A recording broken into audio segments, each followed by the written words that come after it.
Hello everyone, कैसे हो यार आप सब लोग। चलिए अब आगे बात करते हैं। लास्ट वीडियो में हमने कूलाम नियम के बारे में बात की थी, तो अब हम बात करेंगे कूलाम नियम का सदिश निरूपण। तो देखिए कूलाम नियम का सदिश निरूपण हम कैसे करेंगे। तो देखिए आपके पास कोई एक निर्देशांक ज्यामिति है और इस निर्देशांक ज्यामिति में दो पॉइंट चार्ज स्थिर आवेश रखे गए हैं Q1 और Q2। ओके, अब इस चार्ज Q1 है, यहाँ पर देखो Q1 रखा गया है, यहाँ पर Q2 रखा गया है। तो इन दोनों चार्ज की हम यहाँ से इस बिंदु O से ओरिजिन से क्या देखते हैं, इसकी स्थिति देखते हैं, यानी यहाँ पर इसकी पोजीशन वेक्टर निकालेंगे। तो मान लेते हैं चार्ज जो Q1 है उसका पोजीशन वेक्टर क्या है, वेक्टर R1 है, और इसी प्रकार Q2 का जो वो क्या है, पोजीशन वेक्टर R2 है। क्लियर है, ठीक है। और Q1 से Q2 के पोजीशन वेक्टर लिख देंगे, इसी प्रकार हम Q2 से Q1 का पोजीशन वेक्टर लिख देंगे और साथ में लगने वाले इसके फोर्स को भी हम कैलकुलेट करेंगे। तो देखिए यहाँ पर इस डायग्राम के अंदर क्या है, ये जो वेक्टर R1 है वो क्या है, वो है इस मूल बिंदु के सापेक्ष Q1 आवेश का स्थिति सदिश, यानी इस बिंदु O से ये चार्ज जो Q1 है वो कहाँ रखा गया है, उसका क्या है, स्थिति सदिश है, पोजीशन वेक्टर है। ओके, इसी प्रकार जो वेक्टर R2 है वो क्या है, वो है मूल बिंदु के सापेक्ष Q2 आवेश का स्थिति सदिश, यानी इस ओरिजिन से ये Q2 आवेश है वो किस स्थिति पर है।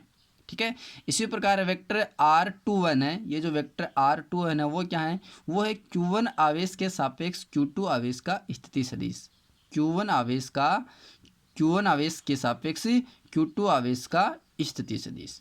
ओके, इसी प्रकार वेक्टर R12 है वो क्या है, वो है Q2 आवेश के सापेक्ष, यानी अब Q2 आवेश के सापेक्ष Q1 आवेश का स्थिति सदिश। ठीक है, तो देखिए अब आगे Q1 आवेश के द्वारा Q2 आवेश पर लगने वाला कूलाम बल, Q1 आवेश के द्वारा इस Q1 आवेश के द्वारा Q2 पर लगने वाला कूलाम बल कितना होगा, इसी प्रकार हम कैलकुलेट करेंगे फिर कि Q2 आवेश के कारण Q1 पर लगने वाला बल कितना होगा। ये जो हमने भी लिखे हैं, ये चार जो हमने लिखे हैं वो तो क्या इसके पोजीशन वेक्टर लिखे हैं, Q1 Q2 का O से दो तो ये लिख दिए, और एक Q1 के सापेक्ष Q2 का स्थिति सदिश और Q2 के सापेक्ष Q1 का स्थिति सदिश।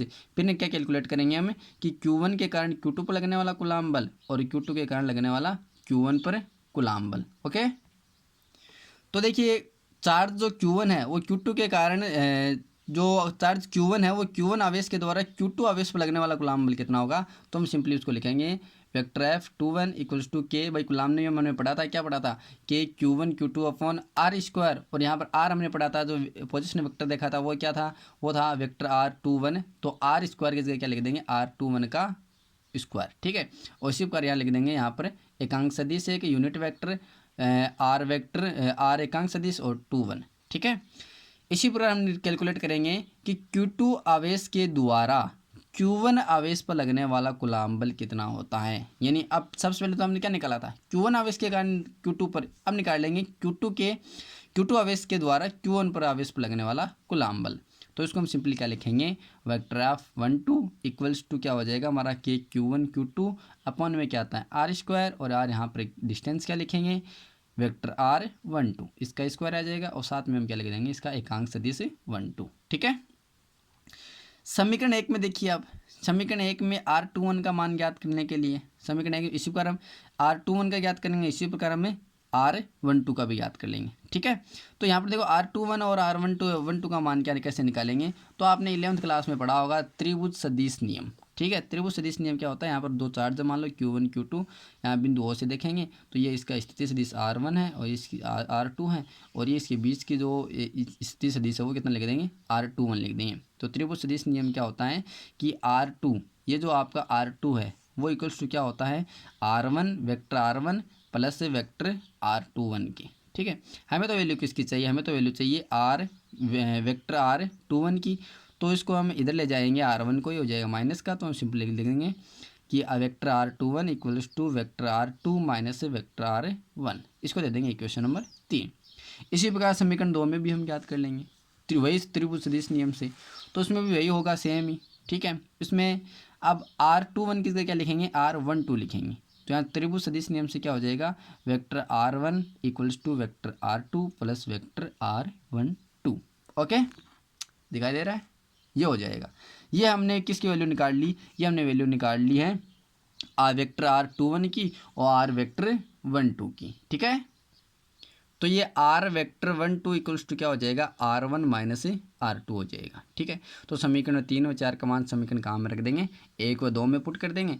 तो F21 इक्वल्स टू क्या लिख सकते हैं, KQ1 Q2 अपॉन इसकी वैल्यू क्या निकाली थी हमने, किसकी, R21 की, तो vector R2 minus vector R1 का होल स्क्वायर हो जाएगा। इसी प्रकार वेक्टर 21 एकांक सदिश है, इसको एकांक सदिश को हम क्या लिख सकते हैं भाई, एकांक सदिश को हम लिख सकते हैं भाई, कोई भी यूनिट वेक्टर होता है उसको हम लिख सकते हैं उस यूनिट वेक्टर जो है आपका, उसका सदिश सॉरी उसका वेक्टर और उसका वेक्टर का परिमाण। ठीक है, यानी कोई भी मान लो आपके पास ए कैप है, ठीक है, एकांक सदिश है। ठीक है, तो उसका क्या लिखेंगे, वेक्टर ए और वेक्टर ए का परिमाण। ठीक है, इसी प्रकार वेक्टर आपके पास एकांक सदिश है आर कैप 21, तो उसको लिख देंगे vector R21 upon vector R21 का परिमाण। ठीक है, तो हम इसको सिंपली लिखेंगे, तो यहाँ पर हमने क्या लिख दिया, यहाँ पर पुट कर दिया। ठीक है, अब यहाँ पर ये दोनों देखिए स्थिति सदिश है, दोनों की वैल्यू पुट कर देंगे यहाँ पर R2 minus R1 R2 minus R1। ठीक है, कैलकुलेट करेंगे तो ये तो ऊपर रह जाएगा, ये घात 2 और 1 कितनी हो जाएगी, 3 हो जाएगी। ठीक है, तो ये तो किसकी वैल्यू आई है, F21 की वैल्यू आई है। इसी प्रकार हम क्या लिख देंगे, F12 की वैल्यू लिख देंगे। ठीक है, इसी प्रकार हम किसकी वैल्यू लिख देंगे, F21 की, तो F21 भी तो सेम ही आएगा ये KQ1 Q2, लेकिन यहाँ पर R21 का मान नहीं रखेंगे, यहाँ किसका मान रखेंगे, R12 का मान रखेंगे, तो ये क्या हो जाएगा, vector R1 minus vector R2 का क्यूब। इसी प्रकार भाई इतना सरल करने की आवश्यकता नहीं है हमें बाकी का, और ऊपर क्या आ जाएगा R1 माइनस R2। ये समीकरण 5 और 6। तो समीकरण 5 और 6 से आप क्या देख रहे हो भाई, समीकरण 5 और 6 से देख रहे हो आपके यहाँ पर किसका फर्क है, एक अंतर जो है यहाँ पर माइनस का है, यानी यहाँ पर R2 माइनस R1 है, यहाँ पर क्या R1 माइनस R2। यदि यहाँ से माइनस कॉमन ले लें तो यहाँ से क्या हो जाएगा, ये हो जाएगा R2 माइनस R1 और नीचे भी हो जाएगा R2 माइनस R1। तो यहाँ पर सिंपली हम लिख सकते हैं कि वेक्टर F21 जो है वो इक्वल्स टू है माइनस वेक्टर F12 के। क्लियर है। इसी प्रकार यदि इसका यूनिट वेक्टर लिखना चाहें तो हम लिख सकते हैं vector unit vector R21 equals to minus unit vector R12।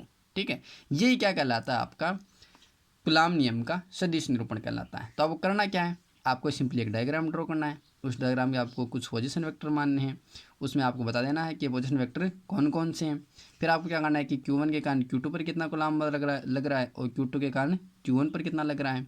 ठीक है, फिर यहाँ पर जो भी आपके नीचे डिस्टेंस आएगी R की जगह R12 आएगा, R21 आएगा, उसको आप त्रिभुज सदिश नियम से कैलकुलेट कर लोगे और यहाँ पे पुट कर लोगे और सॉल्व कर लोगे, तो आपका क्या हो जाएगा, कुलाम नियम का सदिश निरूपण हो जाएगा। क्लियर है। चलो नेक्स्ट बात करते हैं हम, अगला टॉपिक है हमारा परावैद्युतांक, डाई इलेक्ट्रिक कॉन्स्टेंट, जिसको हम डिनोट करते हैं एप्सिलॉन R से, जिसको हम अपेक्षित विद्युतशीलता भी कह सकते हैं। तो ध्यान रखना, परावैद्युतांक को हम किससे डिनोट करते हैं, एप्सिलॉन R से। क्या होता है भाई परावैद्युतांक, तो कुचालक पदार्थ को परावैद्युत कहा जाता है। कुचालक पदार्थ को क्या कहा जाता है, परावैद्युत पदार्थ कहा जाता है, तथा इसके गुण को क्या कहा जाता है, हम परावैद्युतांक कहते हैं। ठीक है, इसे एप्सिलॉन R से प्रदर्शित करते हैं। और यह कैसी राशि है, यह एक विमाहीन राशि है।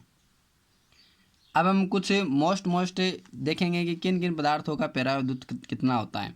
तो नोट लगाए आप लिख सकते हो कि अशुद्ध जल जो है उसका एप्सिलॉन R, एप्सिलॉन R का मतलब डाई इलेक्ट्रिक कांस्टेंट यानी परावैद्युतांक कितना होता है, 80 होता है। धातु का कितना होता है, इनफाइनाइट होता है। निर्वात का कितना होता है, 1 होता है। रबर का कितना होता है, 7। और केरोसिन का कितना होता है, 10 होता है। ठीक है चलिए अब इसको हम इसके फॉर्मूले को ड्राइव करते हैं, उसको प्रूफ करते हैं कि क्या होता है हमारा इसका फॉर्मूला। तो देखिए, माना दो आवेश है आपके पास निर्वात में, एक दूसरे से कितनी दूर पर रखे गए हैं, r डिस्टेंस पर रखे गए हैं। तो इस स्थिति पर दोनों आवेशों बीच लगने वाला कुलाम बल क्या होगा भाई, कुलाम बल को हम कैसे लिखते हैं, Q1 Q2 आवेश है दो, बीच की डिस्टेंस r है। तो F बराबर क्या होता है, K Q1 Q2 upon R square. यहाँ K की वैल्यू क्या पुट करेंगे, 1/4 पाई एप्सिलॉन नॉट। ठीक है, निर्वात में रखे गए। यदि माध्यम में रखे गए तो एप्सिलॉन नॉट की जगह क्या लिखते हैं, हम एप्सिलॉन लिखते केवल। ठीक है, यदि दोनों आवेशों के बीच माध्यम की उपस्थिति हो तो लगने वाला कुलाम बल क्या होगा भाई। परावैद्युतांक तो हम क्या पढ़ते हैं, परावैद्युतांक क्या होता है, किसी कोई भी नॉन कंडक्टिंग आपका पदार्थ है, मैटर है, तो उसको हम क्या कहते हैं, परावैद्युतांक पदार्थ कहते हैं। और उसके उस गुण को हम क्या कहते हैं, परावैद्युतांक कहते हैं। यानी वो उसमें जो है आवेश का प्रवाह नहीं हो सकता है। ठीक है, यदि दोनों आवेशों के बीच यदि माध्यम की उपस्थिति हो तो लगने वाला कुलाम बल क्या होगा, उसको हम लिखेंगे F m। m का मतलब मीडियन, कोई भी माध्यम में फोर्स कितना लग रहा है दो आवेशों के बीच, तो उसको लिखेंगे 1/4 pi epsilon Q1 Q2 upon r square. Equation number 1। Equation number 2 आ गई।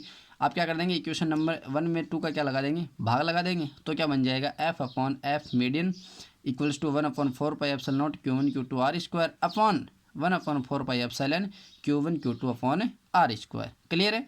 यहाँ से देखिए आप 4 पाई कैंसिल आउट हो गया, Q1 Q2 upon r square cancel out हो गया। ऊपर क्या बचा है, एप्सिलॉन नॉट, और नीचे क्या बचा है, एप्सिलॉन। ठीक है।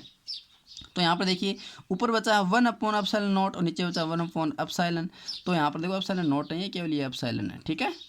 तो यहाँ पर एप्सिलॉन नॉट नीचे आ गया, एप्सिलॉन ऊपर चला गया, तो एफ अपॉन एफ एम क्या बचा आपके पास है, एप्सिलॉन अपॉन एप्सिलॉन नॉट। अर्थात माध्यम की निरपेक्ष विद्युतशीलता, अर्थात माध्यम की निरपेक्ष विद्युतशीलता और निर्वात की विद्युतशीलता का अनुपात ही क्या कहलाता है, परावैद्युतांक कहलाता है। यानी F upon F m equal to क्या लिख सकते हैं हम, एप्सिलॉन अपॉन एप्सिलॉन नॉट। जहाँ पर एप्सिलॉन तो क्या है भाई, एप्सिलॉन क्या है, एप्सिलॉन है निर्वात की विद्युतशीलता, सॉरी एप्सिलॉन तो क्या आपकी किसी माध्यम की निरपेक्ष विद्युतशीलता। एप्सिलॉन क्या होती है, हमने कूलाम नियम में पढ़ा था, किसी माध्यम की निरपेक्ष विद्युतशीलता। और एप्सिलॉन नॉट क्या होता है, निर्वात की विद्युतशीलता। इन दोनों के अनुपात को हम क्या कहते हैं, एप्सिलॉन आर, यानी डाइलेक्ट्रिक कांस्टेंट अर्थात परावैद्युतांक कहते हैं। तो अभी हमने पढ़ा है कि परावैद्युतांक क्या होता है, परावैद्युतांक को किससे डिनोट करते हैं, इसकी यह एक विमाहीन होती हैं। कुछ इंपॉर्टेंट हमने परावैद्युतांक भी देखे, एप्सिलॉन आर का मान भी देखा है, क्या शुद्ध जल, धातु, निर्वात, रबर, केरोसिन वगैरह कितना होता है। और फिर हमने क्या किया है, इस फॉर्मूले को हमने प्रूव किया है। तो ये फॉर्मूला कैसे प्रूव होगा, कूलाम नियम से होगा। मान लेंगे यहाँ पर कि दो आवेश आपके पास जो r दूरी पर रखे हुए हैं, और उन दोनों आवेशों के बीच लगने वाला बल क्या होगा, तो सिंपली हम लिख सकते हैं के Q1 Q2 upon r square. अब यदि वह माध्यम में हो तो माध्यम के लिख देंगे, एप्सिलॉन नॉट की जगह क्या लिख देंगे, एप्सिलॉन लिख देंगे। समीकरण 1 में समीकरण 2 का क्या लगा देंगे, भाग लगा देंगे, और हमारे पास ये क्या आ जाएगा, फॉर्मूला आ जाएगा। क्लियर है। चलो अब हम बात करते हैं कुछ न्यूमेरिकल के बारे में। तो क्वेश्चन है हमारा एक कि यदि दो आवेश आपके पास, ये देखिए आवेश है Q1 और Q2 के बीच धातु की कोई पट्टिका रख दें, ये देखिए कोई धातु की पट्टिका रख दें, तो दोनों आवेश के बीच लगने वाला कूलाम बल कितना होगा। तो देखिए यहाँ पर F upon F m, F तो क्या है निर्वात में, और जब ये निर्वात में लगने वाला बल दो आवेशों के बीच, और एम क्या है यहाँ पर, एफ एम क्या है निर्वात में। ठीक है। यहाँ एफ एम रेडियो वाला एफ एम नहीं है, यहाँ एफ स्मॉल एम है, यहाँ पर माध्यम में लगने वाला फोर्स, वो क्या लिख सकते हैं हम, ऊपर बढ़ा था अभी हमने, क्या होता है एप्सिलॉन आर। ये देखिए अभी लिखा हमने एप्सिलॉन आर। ठीक है। चलो अब धातु का परावैद्युतांक कितना होता है, हमने अभी पढ़ा है भाई, हमने पढ़ा है अशुद्ध जल का 80 होता है, धातु का कितना होता है, इनफाइनाइट होता है, निर्वात का कितना होता है 1 होता है, रबर का 7 और केरोसिन का 10। तो धातु का परावैद्युतांक कितना होता है, इनफाइनाइट। तो एप्सिलॉन आर का मान कितना हो गया, अनंत हो गया। तो अब यदि माध्यम में रख दे, ठीक है, यानी कोई बीच में माध्यम रख दिया हमने, ठीक है, तो अब माध्यम में लगने वाला फोर्स कितना होगा, तो एफ अपॉन क्या लिखेंगे, इनफाइनाइट, यानी इक्वल्स टू 0।